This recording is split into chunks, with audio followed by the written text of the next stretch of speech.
So now, without further ado, it is my pleasure to introduce today's moderator, Janelle James, Senior Vice President with Ipsos UU. Janelle, you have the floor.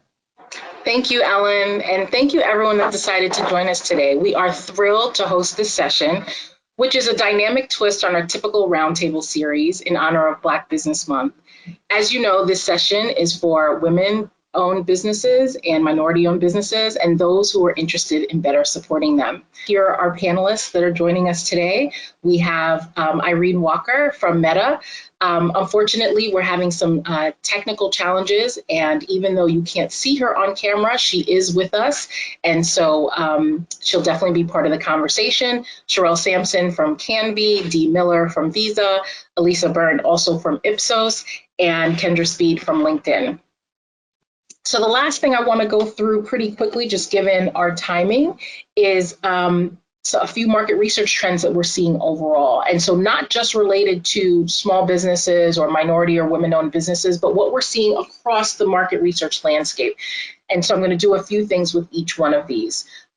Share a little perspective on them, but also speak to why it's important to understand for your organization.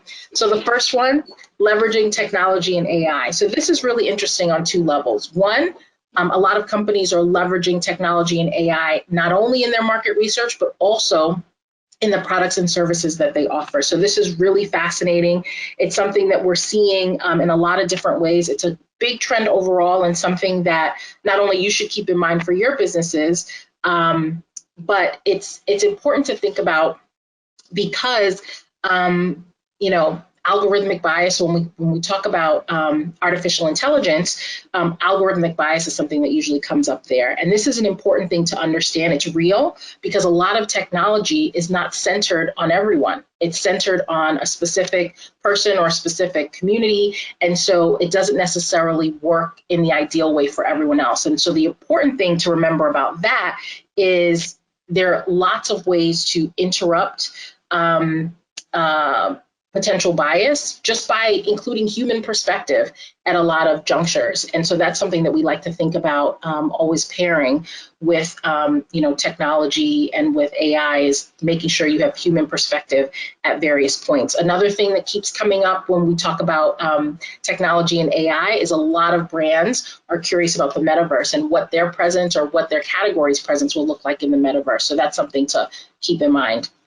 Second, conducting research with experts. This is a really interesting trend that we're seeing in a few different ways. One, because B2B, business-to-business enterprises are also doing more market research in addition to business-to-consumer enterprises. But it's interesting because even for business-to-consumer work, they're doing research with experts to find out any number of things to drive their business. Particularly what's fascinating is by talking to experts as well as consumers and customers, you can often go further and faster. So for instance, if you have a product that is connected to children in some way, or for children in some way, it might be helpful to talk to preschool teachers or social workers or pediatricians who might come in contact with a lot of children and offer a lot of perspective at once. So that's a really interesting trend that we're seeing. Third, including greater accessibility. Leveraging technology and AI, this is a really interesting one because it's twofold, meaning that you can be more accessible in the research that you conduct, and you can be more accessible in the products and services that you offer. So this is a really interesting one as well. Accessibility is not just for people with disabilities, it's being accessible to often underrepresented and marginalized people in all groups. And so that's a really interesting trend that we're seeing. Advancing DEI and sustainability. Obviously, you know, DEI in particular has become more popular to talk about since the murder of George Floyd and an increasing interest in social justice and racial justice. We're seeing this in a few different ways, not only in terms of what companies want to offer in the marketplace, but also what they're doing in the workplace, and they're doing research on both fronts. Really important for minority-owned businesses and women-owned businesses to think about, not only in terms of products and services they might offer, but also in terms of how you might be partnering with larger organizations or how they might play into your own supply chain. So supplier diversity, for instance, is a really important part of this. The fifth trend that we're seeing is illuminating underrepresented audiences. And because so many products and services are centered on a mainstream experience, a lot of brands are trying to illuminate the experiences of those on the margin so they can make sure they're including just a full range of experiences as they create products and services. So this is a really interesting one. Really important to underscore that it's not just about race, gender, and sexuality, but also about socioeconomics. So you have people at the top of the pyramid, people at the bottom of the pyramid, and they might have different experiences or different ages or life stages. Really important. So, for instance, conducting research on Gen Z specifically, or Gen Alpha, or Boomers, et cetera. And then with illuminating underrepresented and marginalized audiences, we often talk about intersectionality, and that's a great way to think about identity and customers and products and everything.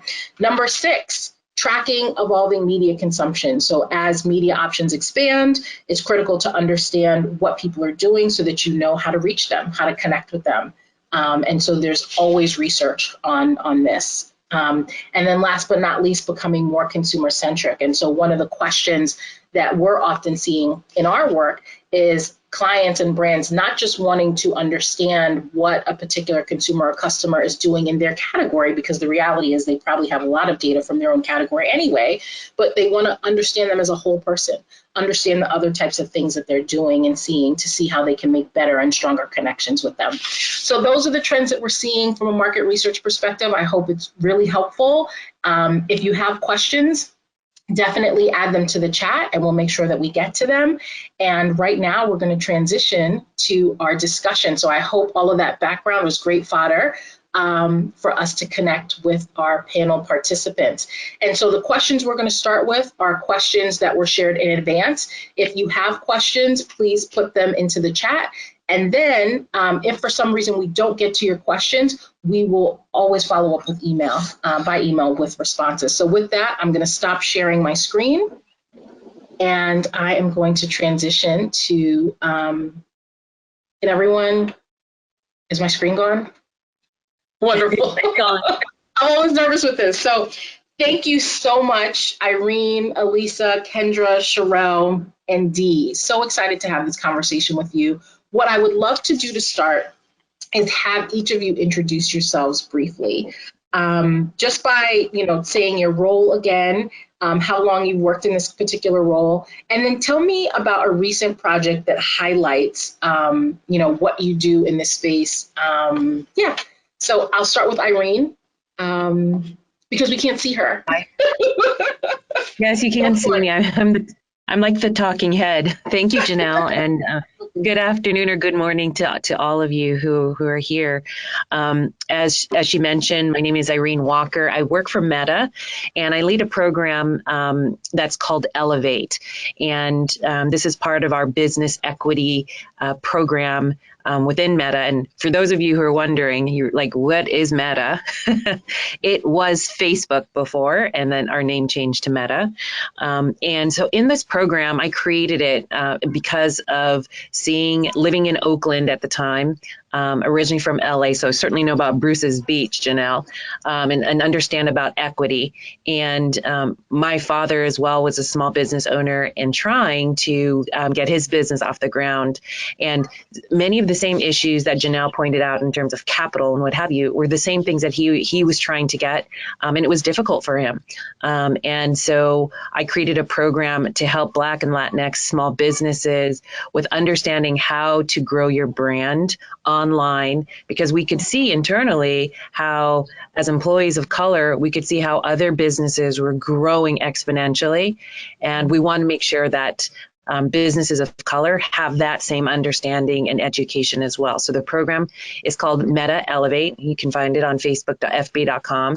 And we provide free training and access to learning, as well as one-on-one mentoring and coaching for small businesses to understand what they need to do for growing their business online. Wonderful. Thank you. Dee, do you want to go next? Hi, everyone. I'm Dee Miller. I'm Director of Inclusive Design and Product Equity, working on with our Inclusive Client Partnership team at Visa. One of the most recent projects there, and what we focus on is how do we remove bias and embed inclusivity within our products and services. And one of the recent projects in which I had the opportunity to serve as a inclusive product expert, collaborating with our North America innovation team, was we applied the inclusive design approach to help one of our inclusive clients who's focusing on servicing the financial needs of Black America with obtaining in-depth insights on the unique needs and types of funding that they need, the barriers that they're up against as small Black business owners. And so we were able to bring a unique perspective and identify opportunities for how this particular inclusive client could really help better support Black small business owners in the banking space. Wonderful. Canby, do you want to go next? Happy to go. Hello, my name is Kendra Speed, and I am Director of Consumer Market Research at LinkedIn. Hopefully my shirt's showing. And I'm in week 6 at LinkedIn. Similar to what Irene spoke about, I have great passion for the subject, growing up in a home of entrepreneurs who had a company for almost 30 years. So a lot of passion for the topic. As I think about a recent project, and I think I'm stretching the term recent over the last 5 years, that I'm proud of having worked on in really making a difference in hearing the voices of diverse communities, would be a project that I worked on with Procter & Gamble as well as BET, and I was kind of sitting in the middle as managing this project, which was all about understanding Black men and humanizing the experience of Black men. I mention this project because there are some elements of the project that really speak to what small business owners could do to get closer to their consumers. So what we did was we went to a couple markets, Atlanta, Detroit. In Atlanta, we assembled Black men in a barbershop context and spoke with them about their daily lives within their context. We also spent time in their homes. I mention that because, yes, we did it on a bigger budget, but that's something that could be replicated by any business in saying, how do I bring my consumers together to learn more about them and get in context and learn what their challenges are, as well as what some of their biggest dreams and hopes are. Love it. Thank you. Sherelle, do you want to go next? Sure. So good morning, good afternoon. I am Sherelle Sampson, founder and CEO of Canby. I am the small business owner here on the panel, and just really happy to be with you today to talk about how you can really infuse insights and research into your business to help you achieve your business goals. And so latest project that I've dealt with in terms of working with a diverse entrepreneur. I'm a diverse entrepreneur, so I work in the business every day, but I had the pleasure to actually go to a STEM summer camp and talk to girls and our next generation of beauty leaders. They're thinking about chemistry, they're thinking about getting in the beauty industry and really talking about STEM careers. And so that was a true honor and a project that I love to work on and really give some insights towards. So that's the latest for me. Thank you. Wonderful. Last but not least, Alisa. Hi, thank you, everyone. Thank you, Janelle. Thank you for having me. I'm Alisa Byrne. I'm a Vice President of Research at Ipsos. I've been in market research for about 20 years, 13 of which at Ipsos. A lot of my experience has centered around what we call social impact advisory. So basically helping clients measure social impact in the communities they serve or operate. One of the most recent works involved measuring social impact of a number of initiatives on the livelihoods of smallholder farmers in Ghana and Cote d'Ivoire, including teaching them about farming as a business. So very fascinating stuff, if you ask me. Love it. So what I want to do next is kind of a little bit of a creative exercise. I want you guys to come up with a nickname for yourself, but not any old nickname, a nickname that tells me what your priorities are or what's most important to you when you are connecting with or serving a minority-owned or woman-owned business. Kendra, do you want to go first? Sure. So the nickname that I came up with is Wave Runner. When I mention Wave Runner, it really starts at standing at the shore of the ocean, understanding the courage and the boldness that is required to leave that shoreline and go out into water. So that is something that I espouse, throughout my life, and also something that I think applies directly to being in small business. Having the courage to step out there, going into what could be rough waters, and riding that wave, thinking about when are we conserving energy? When are we going hard and being bold and going against the current to be able to make forward movement? So for me, it's all about being a wave runner, being bold, being courageous, and being tenacious. Love it. Irene, do you want to go next? What's your nickname? Yeah, so mine would be the Hidden Figures Highlighter. So we've all seen the movie Hidden Figures, and we also know that throughout history, many inventions and creations of people of color have been suppressed, but we know that they are figures that we no longer want to have hidden. And so what I suggest is that we highlight each other and that we bring to light so that there are no more hidden figures. As I mentioned about even my father, he was a hidden figure creating an invention that was supposed to help Black women, and that is a hero to us as a community. And so we want to make sure that there are no more hidden figures and that we highlight all of them. Love it. Hidden Figures Highlighter. Sherelle, do you want to go next? Yes. So my nickname would be Miss Make It Happen. And I just think about every day going through the challenges of business, thinking about how you need to be intentional, having that resilience as a business owner. And so we often have to tell ourselves, let's just make it happen. I don't have the money. I don't have the funds. I don't have the entire plan, but I got to make it happen. So I think that would be my nickname. Wonderful. Alisa, do you want to go next? Yes. So my nickname derives from my research background, but also my academic training as a sociologist. And I'll go with shoemaker because we've been trained and we're always taught to put ourselves in others' shoes. And this really has accompanied me throughout my career. So every day we're trying to do that. So I thought that was a good nickname for me. Love it. Last but not least, Dee. All right, so I related it back to Vita, and so my nickname is Miss Show Me the Money. It's about, looking at Vita's purpose. I really live and execute, and the reason this role was created to really uplift everyone, everywhere by being the best way to pay and be paid. And so I'm all about building products and services to support open and inclusive economy and make money move. Wonderful. Now I want to dip into the Q&A that we received in advance. So one of the questions we received was, if a startup or any business could do one piece of research, what should that be? Anyone want to tackle that? Sure, I'll start. So just a little bit about me too. I have 15 plus years corporate marketing experience, and Canby has been around for about 7 years. So I have the beauty of pulling from both of those experiences. And so with that, I would say really think outside the box and research nonlinear ways how you really acquire customers, right?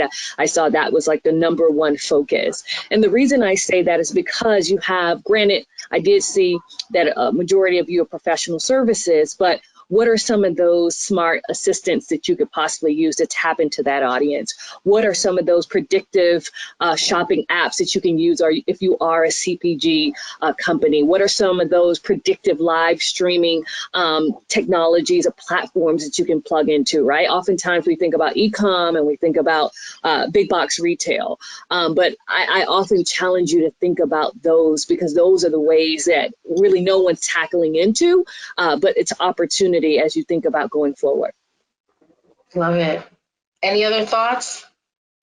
One thing I would say is, and this leans back on, I'm the kind of person that likes frameworks and things that tools that can help me do my work. So what I would recommend is finding a really good framework, whether it's something like the 5 C's, whether it's saying assess the landscape, then look at my who, then my what do I need to say to them? How do I go to market?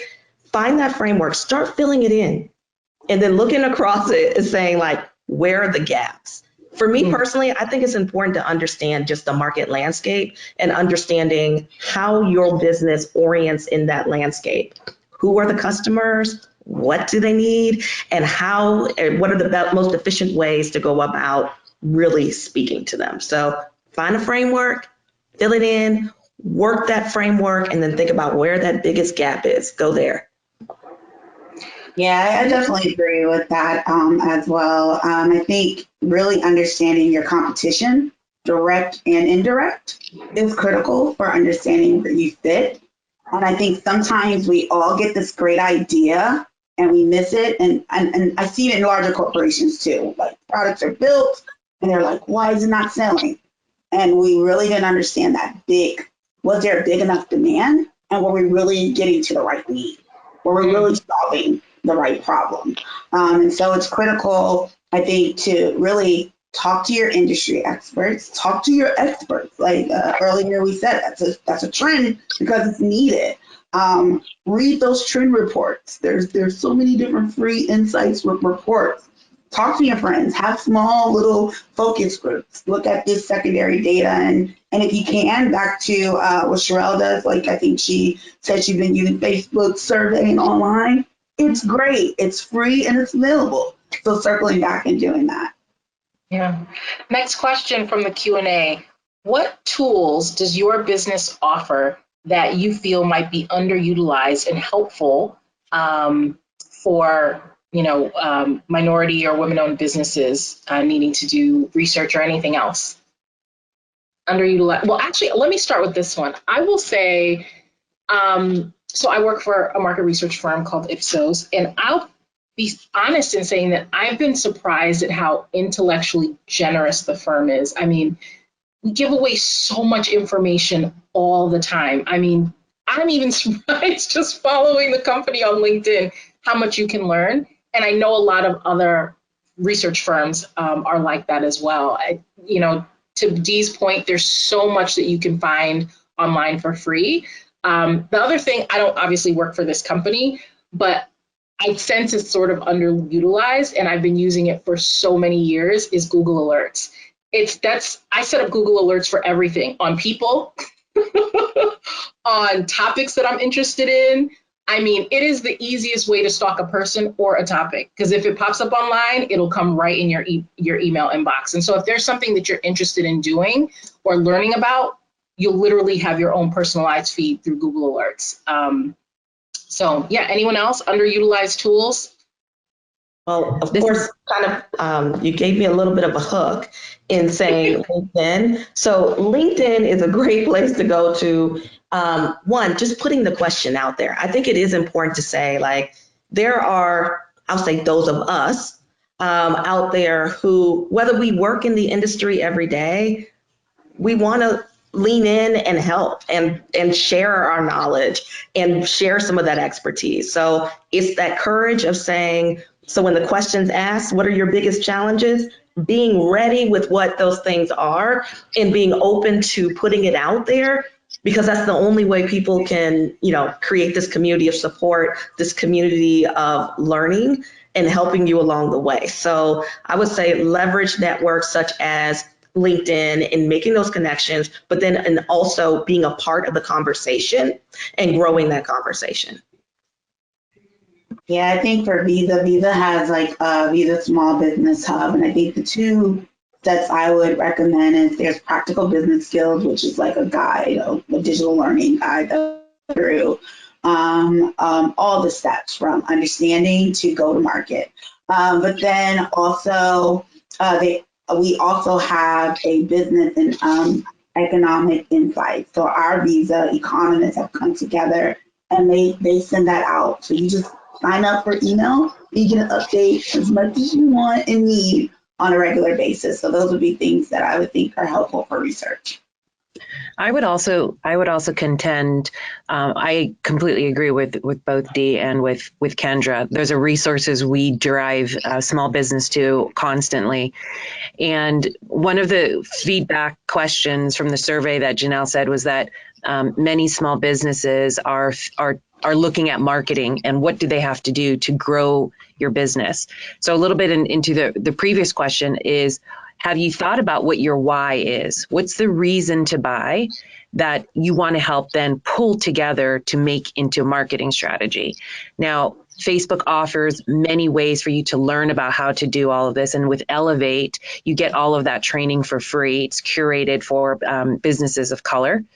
And one of the tools that we recommend people use if you're not already using, and I'm sure many of you already are. So, but it's a tool called Canva, and Canva is an option for you to use to grow and highlight your business and your story online through any of the channels. And we leverage LinkedIn to do that. We partner with companies like Visa to create hubs and accelerators to support. And then the last thing I would say is the minority business certification or women-based enterprise certifications. Those help to unlock doors too. So I would say find in your local area where you can get into getting certified. Thank you so much, Irene, for that. It actually reminded me, that was one of the things from the survey that I was most surprised about, at the fact that less than half of the businesses we connected with were certified as a minority-owned or woman-owned business.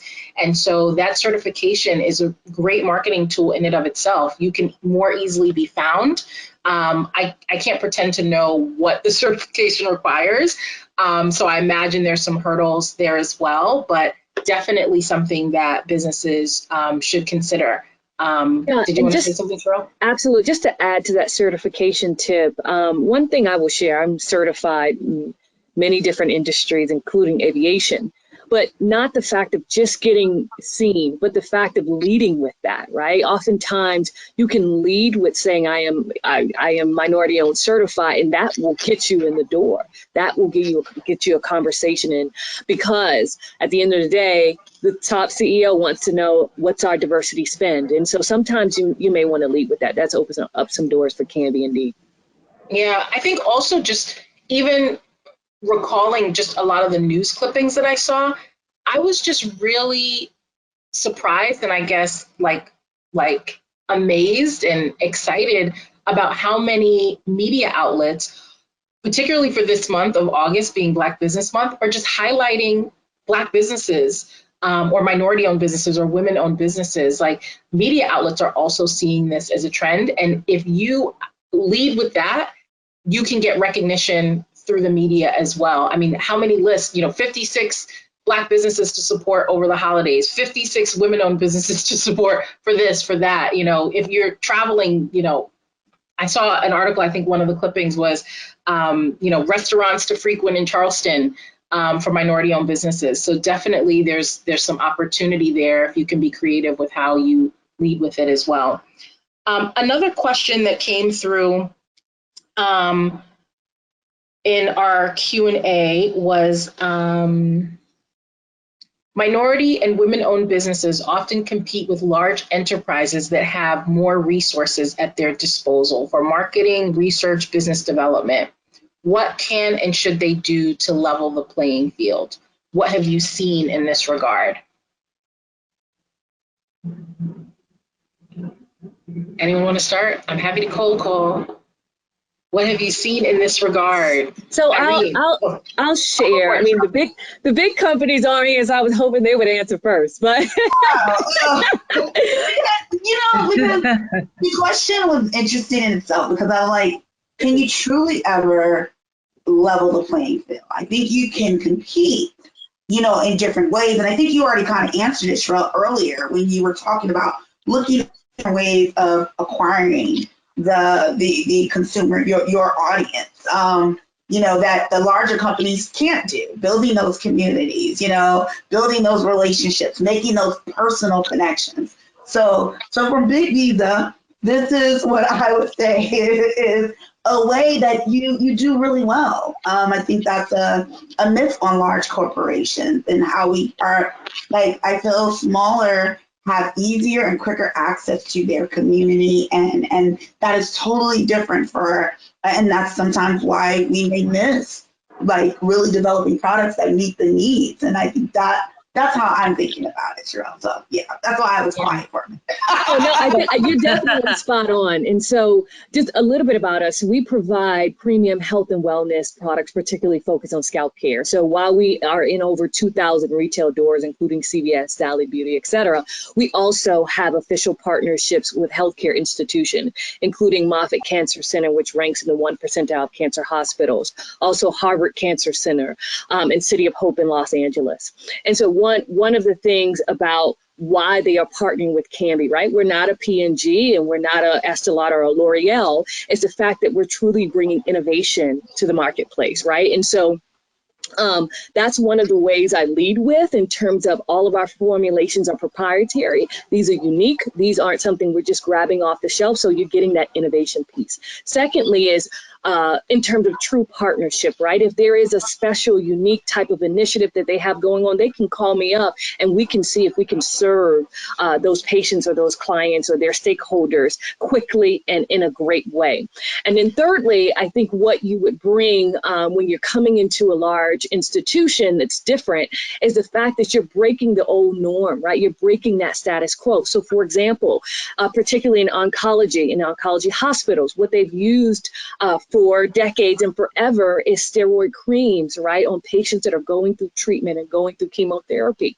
And so the question is that I've always posed to them is, have you stopped and actually thought about that process for patients, right, as they're putting that cream into their scalps? It's gooey and it's gicky and it's yucky, right? And also, what are the side effects for those, right? So why not switch to something that's healthier, something that is very long lasting, it has clean, effective ingredients, and something that really mimics the modern lifestyle of consumers in terms of using healthier solutions. And so if you could communicate your value proposition, why you're better than the other things that they've currently used for decades and decades, and why they should switch, and actually position it to where it's important for them, you can win, but you have to know what that value proposition is for your product and your brand.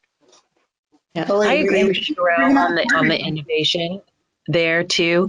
I think that when we think about ways that big businesses can help small businesses, big businesses do recognize that they want to help small businesses. Small businesses are the thread that really keeps our economy going here in the US. And so with Facebook, you can also create your own communities. And I think that's important, that what Sherelle said too, is how do you create that community? How do you continue to garner and find other people who are within, who like your value proposition, who want to stick with you? But then that way you can also see where there are big businesses that you can stay connected with to understand what they're doing. As Dee mentioned, there's a small business hub. Target has accelerators. Google has Google coaches across the country. So big businesses want to help small businesses, and while it is hard, it's about staying connected and to have that community to be building with. When we look at Reddit, Alexis Ohanian is as well. Communities are the next big thing of how people stay connected to each other to find out what's going on, and it's important to be connected, that you can't stay separate from it any longer. Yeah, I just want to add something that I recently read. It was an article that I just stumbled upon as I was looking for articles and news clippings, but it was from the McBride sisters, and they have a wine brand. And they were saying that, they realized that they couldn't compete with larger brands in the same way. And so they started looking at engagement more strategically. And they literally created wine classes for their community. And it was a really great way to interact with their consumers, understand what they like, what they don't like, what they want to learn, and how they could better craft their offer. And I thought that was such an ingenious way to not only, have relevant content, but use their community to their advantage and really use it for market research as well. So really interesting example. I know we're at did you want to say something, Kendra? I was just going to say 2 cents is, I think it's all of that and operating with discipline, because being focused, having a plan, And sticking to that is going to be it, because it's going to be too much data that you need to focus in on what you're trying to do and work that plan. Love it. I know we are about at time, and so I would just ask one thing from each of you. If you could list a do or a don't for a minority-owned or women-owned business as they think about market research or anything else, what do or don't would you say? What piece of advice would you give them? Already, Kendra, you could start us off with operate with discipline. Okay, so I will, operate with discipline. I think it's important to be focused. There will be many things that come to distract you. It's about focusing in, being aware of everything else, but sticking to that plan, because I think, steady wins the race. Yeah. To add to that, one thing I noticed with a lot of the companies or firms that participate in our research, a lot of them have multiple businesses. So owners of more than one business, or have another job, like a full-time job somewhere else. And so when you talk about discipline and being focused, I can imagine how easy it is for someone's attention to be drawn elsewhere if they're running multiple businesses or have lots of responsibilities, or if they're even a parent or something else, or a caregiver in some way. So really good one. Sherelle, did you want to go next with a piece of advice, Sure. a do or a don't? Yes, I'm going to even piggyback off one of the trends that you mentioned earlier, which was find an expert and speak to them. So initially, when I was looking at the business, I actually reached out to Vogue International, who sold their business to J&J for $800 million. I spoke to the CEO and wanted to learn the tricks of the trade of how do you build a business and maintain your equity. So I definitely do that, because if someone, most likely they will give you that opportunity. A don't is to don't fall in the trap of wallowing in your failures, because you will fail every day. You will fail just in your decision making. And so at the end of the day, if you know you are chasing your purpose, if this is what you're put on earth to do, continue to fight for it, continue to run hard, and you'll get over those failures quicker than you think. Yes, make it happen. Alisa, do you want to go next with a tip? I was just going to say to that, I'm going to add do passion and purpose, because I think, along those lines, but also trying to support your customers, your consumers on their journey to truly understand that this has been said. I'm just repeating really, because I think it's a do for me as a researcher, right? To understand their priorities and offer an experience, right? What is an experience really for them, And just don't assume. There's a lot of data out there, as we mentioned, so many platforms, do it yourself. A lot of the data that big companies such as Ipsos put out there, for the benefit, for the greater good of society and businesses as well. So do explore as well and understand. Irene, do you have a tip that you want to share? It's a little bit of regurgitation of what's already been mentioned, but progress, not perfection. I think one of the biggest blockers for ourselves may be doubt. And a lot of times we have to get over ourselves. It's something I say a lot when you're doing marketing. And people sometimes are afraid and timid, but we really want to say no one's looking at it from that perspective. But if you make small steps to investigate and to learn as much as you can, then you'll eventually get there, but it doesn't have to be perfect, that journey. Love it. Last but not least, Dee. Yeah, I think one of the things from a research perspective is remove the concept of the average user. As people, as in humans, we are always evolving. And so we have to think from that perspective. There's no average user. And so it kind of lines in with what I do as inclusive design, is bringing in those traditionally marginalized, underserved communities to really solve for few, but be able to expand for many, for equity and innovation. And so that's something that I definitely push us to all do from a research perspective. I love it. Thank you so much to each and every one of the panelists. Sherelle, Alisa, Irene, Kendra, Dee, you were phenomenal. Thank you to the audience for joining us today. This is a really special event, and we're glad we're able to connect with you. Again, any questions that weren't answered, we will follow up via email, and you'll receive the recording because you registered. So thank you, and that's it. Ellen, back to you. Well, I just want to echo the sentiment of how wonderful today's presentation was and all our guests' input. The recording should be emailed within the next few days, so please be on a lookout for that.